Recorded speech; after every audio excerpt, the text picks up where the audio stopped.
राधा रानी के पांव में कोई घाव हो गया।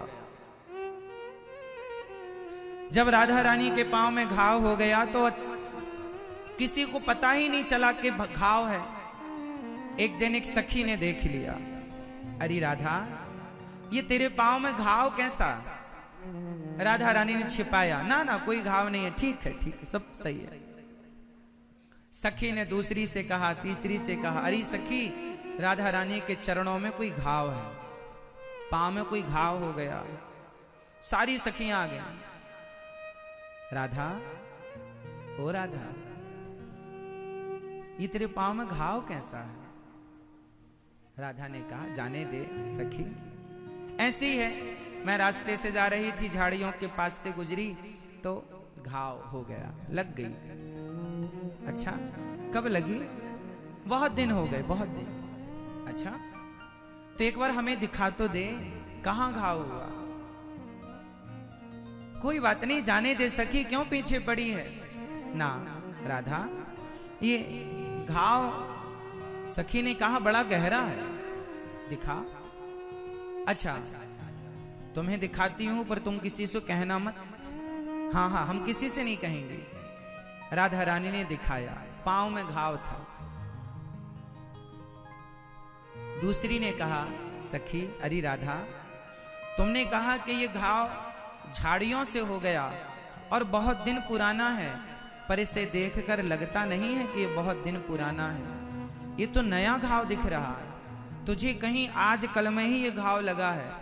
जल्दी बता तुझे ये कैसे चोट लगी, कहां तुझे ये घाव हुआ? अरे सखी मत पूछ, नहीं बताना पड़ेगा। बहुत जिद किया, जब गोपियों ने सखियों ने श्री राधा रानी को रहा ना गया, बहुत बहाने बनाई राधा रानी, पर कोई बहाना चला नहीं।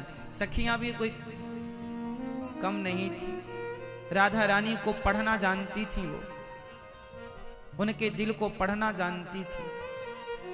तू सच कह रही है कि झूठ कह रही है ये भी मैं जानती हूं, चल सही बता ये घाव तुझे कैसे हुआ? श्री राधा रानी ने कहा, सखी ये घाव बहुत पुराना है।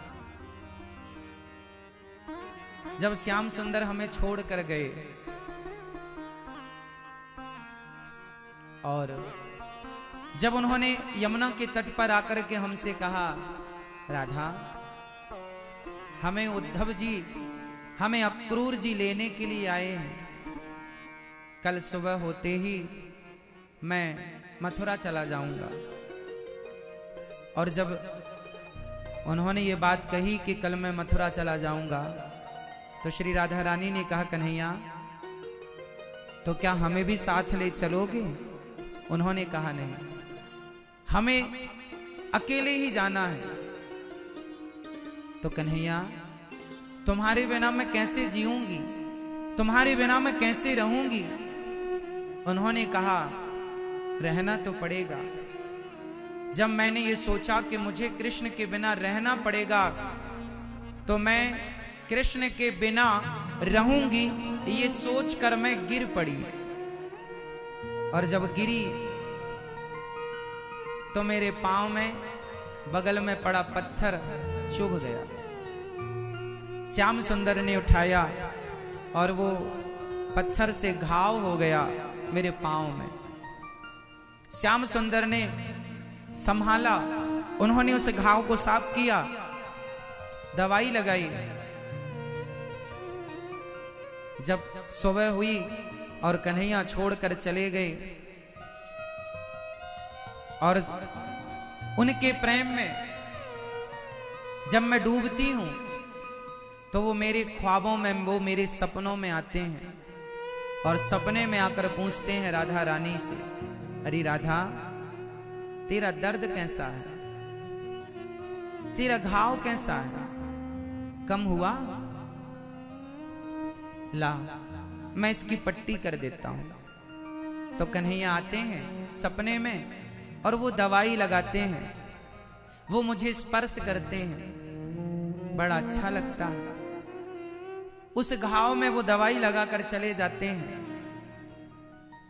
एक सखी ने कहा, री सखी, कन्हैया को गए तो वर्षों हो गए, सालों से तेरा घाव नहीं भरा जरा सा। राधा रानी ने कहा, घाव तो कब का भर जाता, मैं स्वयं इस घाव को भरने ही नहीं देती। रात को कन्हैया सपने में मलहम लगा कर जाते हैं, सवेरे मैं अपनी उंगली से उसे फिर ताजा कर देती हूं, फिर उसे मैं गहरा कर देती हूं। क्यों? तू उसे गहरा क्यों करती है? सखी, यदि ये घाव भर गया तो कन्हैया स्वप्न में आना छोड़ देंगे कि घाव तो भर गया, अब जाने से क्या लाभ। कम से कम इस घाव को भरने के बहाने कन्हैया का दर्शन सपने में रोज हो जाता है, इसलिए मुझे ये दर्द चाहिए। दर्द की मारी बन बन डोलूं, वैद मिले नहीं कोई। ये प्रेम है, ये भक्ति है, जहां सिर्फ भगवान को चाहा जाता है, भगवान से कुछ नहीं चाहा जाता। यदि उनका दिया दर्द है ना, तो वो दर्द भी खूबसूरत है, उस दर्द को भी फील करो। ये समझो कि ये पीड़ा भी, यदि परमात्मा,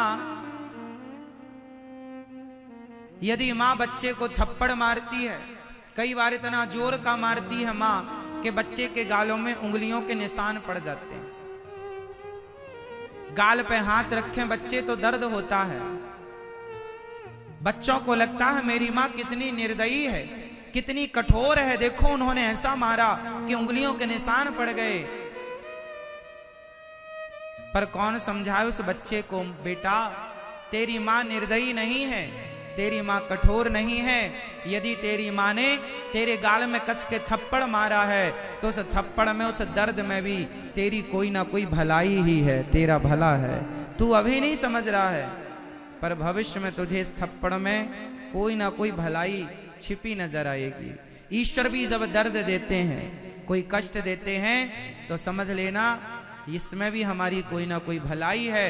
और उस दर्द को भी ईश्वर का दर्द मान करके उस ईश्वर को ही उस दर्द के रूप में अनुभव करना चाहिए कि हे प्रभु, अब आप ही आए हो, दर्द बन के जो दिल में समाए मेरे, दर्द बन के जो दिल में समाए मेरे, अब निकल के न जाने का वादा करूं।